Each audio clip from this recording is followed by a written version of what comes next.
There's a strange thing about joy. Most of us treat it like weather. We wait for it to arrive, as if happiness depends on a forecast we can't control. We tell ourselves, I'll feel better when the storm passes, when the work slows down, when life finally makes room for me. But storms don't schedule themselves, and neither does joy. We spend our days planning meetings, setting reminders, managing every corner of our calendars, and somehow forget to manage the one thing we're living for.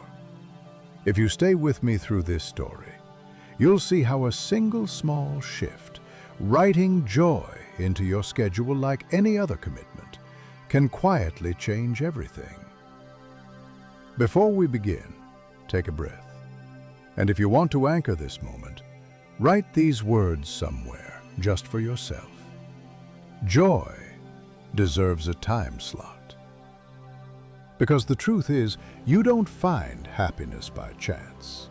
You make room for it, on purpose, on paper, in your week. For most of my life, I waited for joy the way people wait for the weather. I'd check the horizon, hope for a break in the clouds, and promise myself I'd finally enjoy life when the storm passed. But storms don't schedule themselves, and neither does joy. One morning I opened my calendar and saw something that stopped me cold. It was full. Meetings, deadlines, doctor's appointments, calls. Every minute of every day promised to someone else, and not a single appointment belonged to happiness. That's when it hit me. I had been managing my time, but neglecting my life. So I decided to experiment with something new, something I now call a joy appointment. It's exactly what it sounds like, a small, scheduled meeting with joy. Not a vague hope, not if there's time. A real slot on the calendar, protected like a client call. It started as 20 minutes. It became a way of living. Let me start at home, where my very first appointment began. We were a normal family, good people, tired people. My wife and I would spend our evenings side by side on the couch, phones glowing like little campfires between us. The kids were in their rooms, half laughing, half scrolling. We weren't unhappy, we were just neutral. And neutrality, my friend, is the quiet enemy of joy.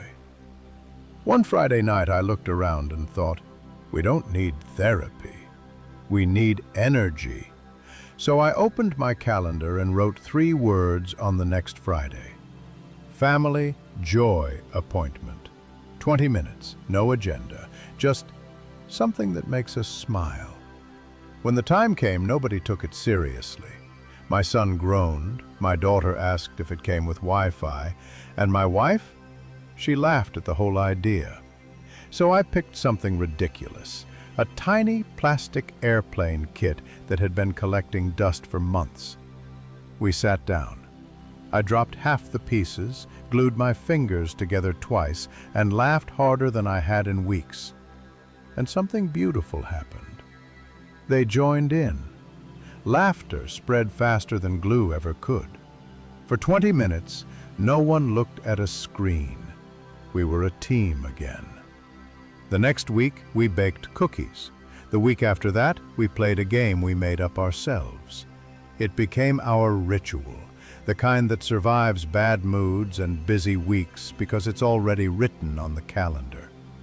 Joy had a time slot now, and because it had a time slot, it happened.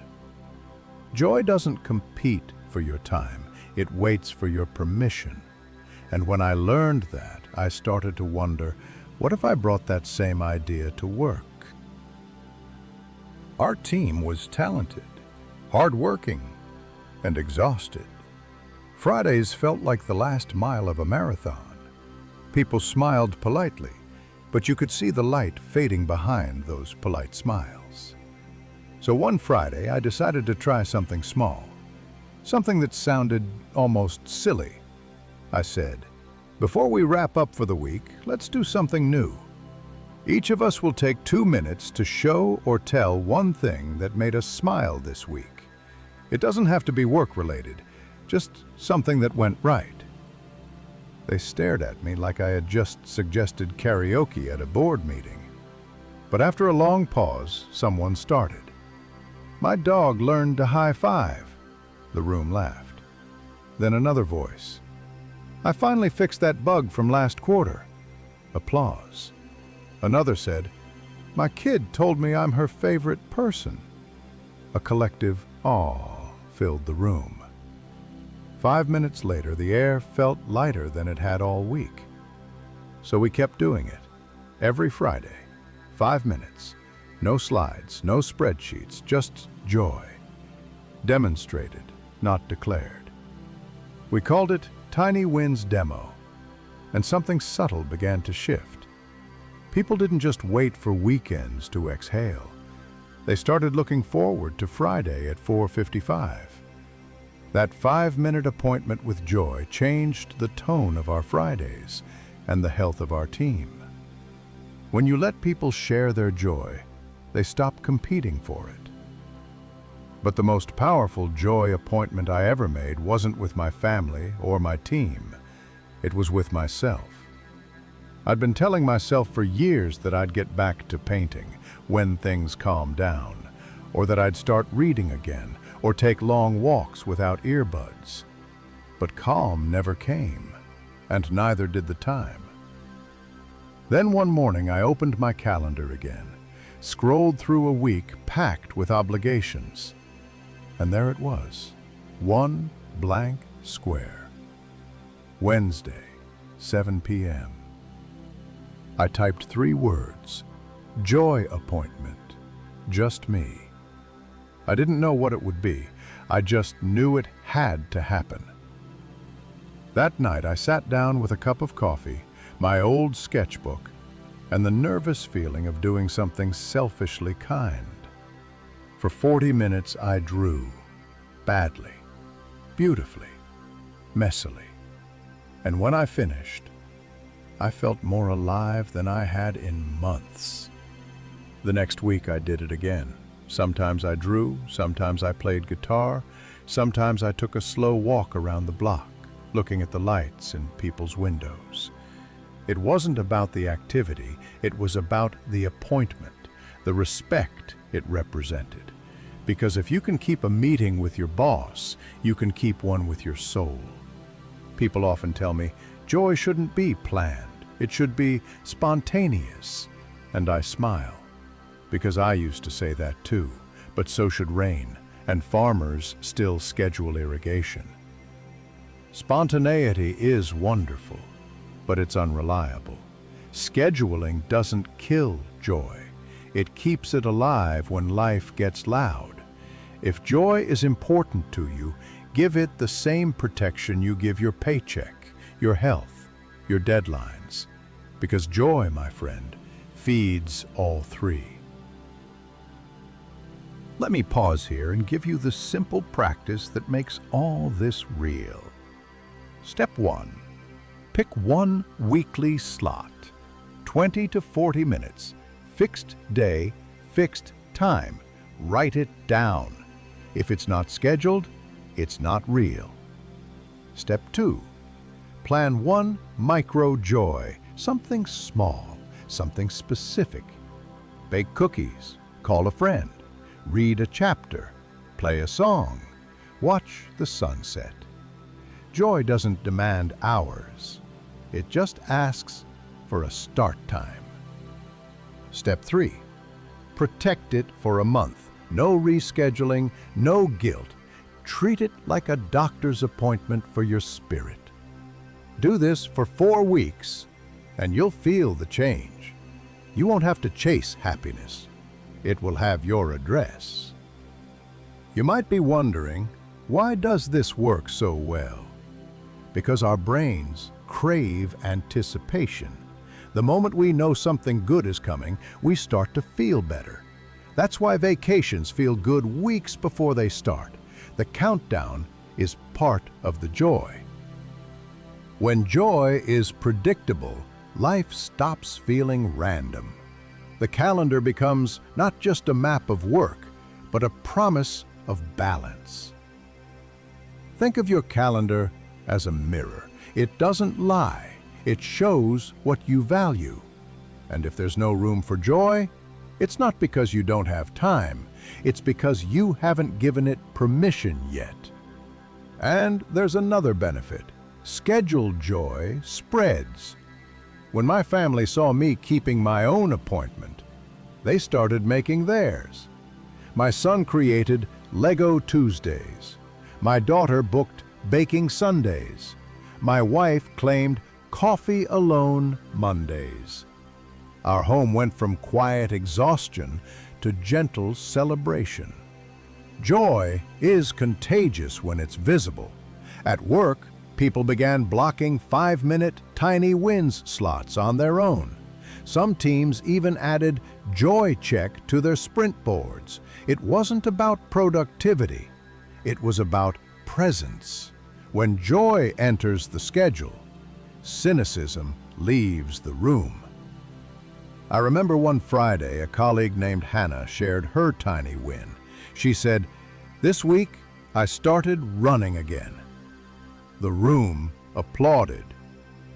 She smiled, then added, "I almost didn't." Then I remembered this meeting, and I wanted to have something happy to say. That's when I realized something profound. Joy appointments don't just celebrate joy, they create it. Still, you'll face resistance. Some days you'll think, "I don't have time." That's when I remind myself, you always have time for what you make non-negotiable. Protect joy like you protect your health, because it is your health. If someone tries to move your appointment, smile and say, "Sorry, I'm booked." You don't owe anyone the details. They'll see the results. The lighter step, the calmer tone, the you that's easier to love. Now, let's be honest. You'll skip it sometimes. Life interrupts even the best intentions. But here's the trick. Reschedule immediately. Don't let it vanish. Joy postponed is better than joy forgotten. When you treat joy as optional, it becomes invisible. When you treat it as vital, it becomes visible again in your laughter, your patience, your creativity. A life without scheduled joy doesn't collapse, it just dulls. Slowly, quietly, until one day you wonder why everything feels like effort. You don't need a vacation to reset. You just need 40 protected minutes a week where you're allowed to feel alive. Let me give you 3 real examples that always make me smile. Family. Friday at 7:30 p.m. Mini joy session. Sometimes we bake. Sometimes we build. Sometimes we just tell jokes until someone cries laughing. The rule is simple. No phones, no multitasking, no pretending we're too busy to have fun. Team. Friday at 4:55 p.m. Tiny wins demo. No slides, no spreadsheets, just stories of what went right. It ends the week with pride instead of pressure. Self. Wednesday, 7 p.m. Coffee, sketchbook, silence. It's not about productivity, it's about oxygen. Add them together and you get a life that refills itself. Every week, these little appointments act like anchors. Work still gets hard, life still surprises you, but joy becomes something you can count on, not just stumble upon. Joy, when planned, becomes discipline disguised as delight. You might think this is too small to matter, but small is where big begins. One small block of time in your week can rewire your whole relationship with happiness because it proves something powerful. You are not just a manager of obligations. You are a curator of moments. When you claim your joy in writing, literally in your calendar, you tell your brain, your family, your world, joy is not a luxury, it's a line item. There's a story I love to remember. A young father once told me he scheduled 10 minutes of nonsense with his daughter every night. He said, "It started as a game. Now she's 16, and we still do it. We laugh for 10 minutes before homework. It keeps us connected." He paused, smiled, and said, "I think that's the real homework." And I'll never forget that line. Joy appointments aren't childish. They're responsible. They keep love alive through attention. So here's my invitation to you. This week, open your calendar. Scroll past the tasks, the calls, the deadlines. Find one empty space. Name it joy. Not someday, not maybe, Wednesday, 7 p.m. Write it down. Protect it. Because joy isn't waiting for the perfect day. It's waiting for a place in your week. And when you give it that place, something beautiful happens. The rest of your life starts to rearrange itself around it. You begin to show up lighter, kinder, more alive. And people, they feel it. Tomorrow's happiness begins with today's appointment. And today, my friend, the calendar is open.